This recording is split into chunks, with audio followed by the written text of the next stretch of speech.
What's that? Take a shower! Take a shower!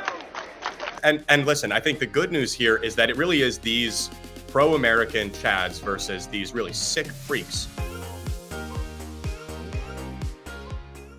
We had some incredible, beautiful, patriotic, inspiring scenes on college campuses this week. No, not the moments where the dirtbag pro-Hamas terrorist sympathizers were dragged out of their beds by the California Highway Patrol, although that was beautiful too. No, I'm talking about the revenge of the frat boys. Take a look.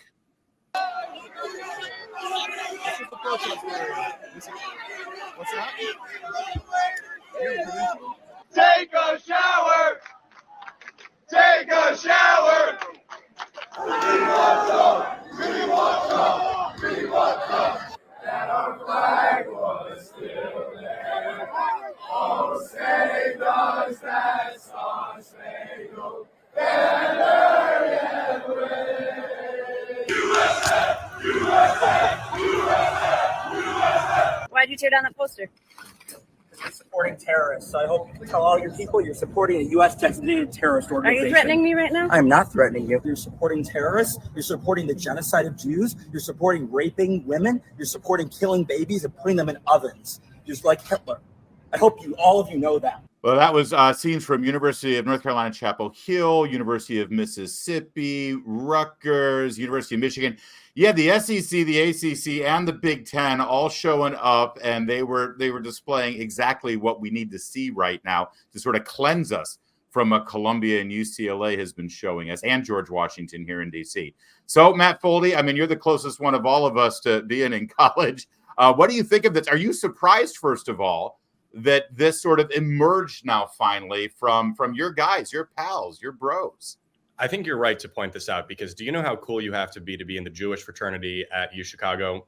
I mean, really, like it's next level Chad status. Oh, yeah. Oh, come on. Yeah, Matt, everybody knows that. You're in the Jewish fraternity at University of Chicago. You are the coolest guys on the planet. You're the coolest guys. And listen, I think the good news here is that it really is these pro-American Chads versus these really sick freaks on the other side of this. But I actually am a little bit black-pilled on all of this because, and Larry, you just said it, we counted 4 or 5 campuses where normal people are trying to push back against these illegal Palestinian tent cities. And on the flip side, you can basically count on 2 hands the number of colleges in America where these illegal Palestinian tent cities haven't cropped up. Now, most people in America obviously agree with these Chads saying, we want the American flag flown and not the Palestinian flag flown, but they are still the distinct minority on campus. That said, look at what happened at UNC. These people now have $500,000 to host the best frat party of all time.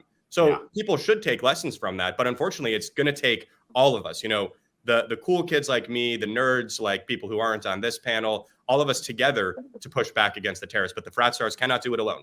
Matt Foldy, I know that you've got an in to that $500,000 kegger. Could you put in a good word for me, please? When we should record from that party. Oh, we do a live show, absolute live roundtable from the kegger. That's a commitment. I mean, if any of us are standing. Yeah, exactly. Gosh, Matt makes a bit of a point here, although I'm going to push back a little.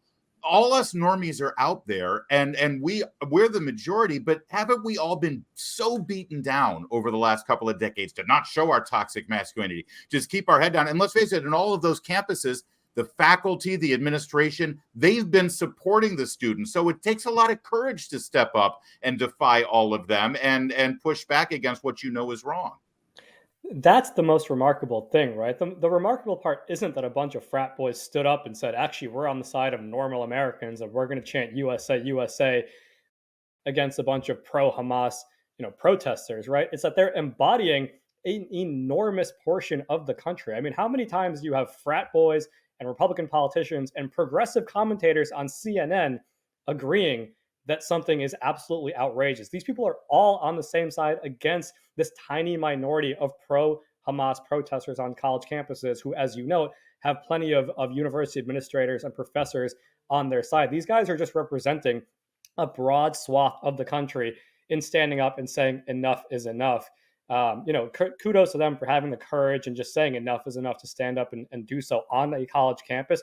But let's be clear, they're not just representing the frat boys of America. They're representing the vast majority of Americans who think these protests are absolutely ridiculous. And they side with America, siding with Israel. Well, and that's, of course, going to lead us to the political fallout here, which we'll get to in our next segment. I find what we're seeing right now, though, is beyond politics. This is a cultural moment, Robert.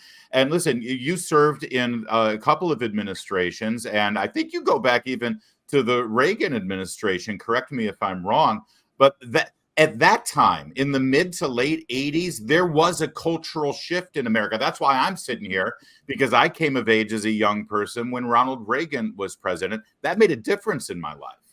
Yeah, there's no question. You're right, Larry. Look, this is simply a refreshing memory that traditional Americans are probably still the majority out there, and there are a few people who are speaking up for it. I mean, it's ironic that we're talking about this, really. I did work in the Reagan White House, but I also ran the fraternity system at Dartmouth just after Animal House. And, the irony is that these kids who are stepping up right now, I am sure that professors will look askance at them when they get back into the classroom. They're not towing the line for the administration in all these places, and the administration in all these places is liberal. So, my hat is off to them. And I think actually there's probably 10 for every one that actually spoke up. And this is really America speaking up. I mean, at the end of the day, we have been cowed, as you said a moment ago, Larry. We have been sort of beaten around the head and ears. And we have to remember Edmund Burke, very simple. All it takes for evil to prevail is good people to do nothing. Well, these fraternity guys are saying, no, I'm not going to sit back and do nothing. I'm not going to say you can advocate for Hamas in the middle of my Dartmouth green. No, I'm not with that. Matt, as you start to see social media and the coverage of what we're talking about here with the frat chads, I think you call them, has social media responded? People that are Gen Z, people who are in college or just out of college, are they loving this as well outside of the college campus? Well, I think what's important is that this has really reached the normie crowd. My UChicago group chat is filled, including some liberals, is filled with memes just dunking on these people. Now, I'm not going to pretend that is representative of anyone outside of my friends from college, but it is worth remembering what we're dunking on here. At UChicago, which I'm normally complimentary of, these people are pretending, this illegal Palestinian tent city, they're pretending to be war refugees. They're asking for food. They're asking for HIV tests. I don't know what's going on in this encampment, but the hilarious thing is they can walk 4 blocks to a CVS. They're just lazy people. But I think that normal people are understanding that, it's not just that these people are anti-Israel, they're anti-America. I believe Matthew Foldy, wearing a bolo tie, just included himself in the normies category, which we're going to have to take. You know what? I'm going to let Robert and Akash chime in on that. Is he allowed to do that, gentlemen? Hey, this is a free country. He can do whatever he likes. I will say, I just want to remind people that civil disobedience is not constitutionally protected free speech. That's a fact under Supreme Court precedent. And uncivil disobedience, the commission of crimes, is nothing more than being a criminal. And if you think about it, though, this is exactly the most Palestinian way to operate. It is to do illegal things and then whine when there are consequences. Yeah, it's a great point. They're let that be the last word. They're living up to the keffiyehs that they're all wearing during these protests, for sure.